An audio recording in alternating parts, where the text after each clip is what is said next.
పోచంపల్లి జలాల్పూర్ చెరువులో కారు మునిగి 5గురు యువకులు చనిపోయిన ఘటన మరొక ముందే మళ్లీ అలాంటి ప్రమాదమే జరిగింది. తాజాగా మరో కారు అదుపు తప్పి చెరువులోకి దూసుకువెళ్లింది. అయితే అదృష్టవశాత్తు కారులో ఉన్న 2 వ్యక్తులు సురక్షితంగా బయటపడ్డారు. విషయం తెలుసుకుని ఘటనా స్థలానికి చేరుకున్న పోలీసులు క్షతగాత్రులను హాస్పిటల్కి తరలించారు. స్థానిక ఆసుపత్రిలో వారికి చికిత్స అందిస్తున్నారు. 15 రోజుల వ్యవధిలో ఒకే చోట ప్రమాదం జరగడంపై స్థానికులు ఆందోళన వ్యక్తం చేస్తున్నారు. ప్రమాదం జరిగినప్పుడు ఫెన్సింగ్తో పాటు పలు జాగ్రత్తలు తీసుకుంటామన్న అధికారులు ఇప్పుడు పట్టించుకోవడం లేదని మండిపడుతున్నారు. ఈ నెల 7న సైతం జలాల్పూర్ వద్ద 6గురు యువకులు ప్రయాణిస్తున్న కారు అదుపు తప్పి చెరువులోకి దూసుకెళ్లింది.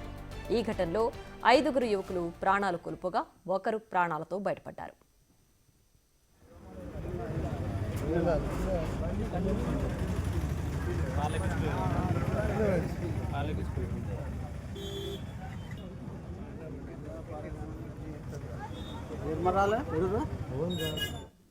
మరింత సమాచారం మా ప్రతినిధి పుల్లారావు ఫోన్ లైన్ లో అందిస్తారు. పుల్లారావు, చెప్పండి, యాక్సిడెంట్ కి సంబంధించి డీటెయిల్స్ ఏంటి?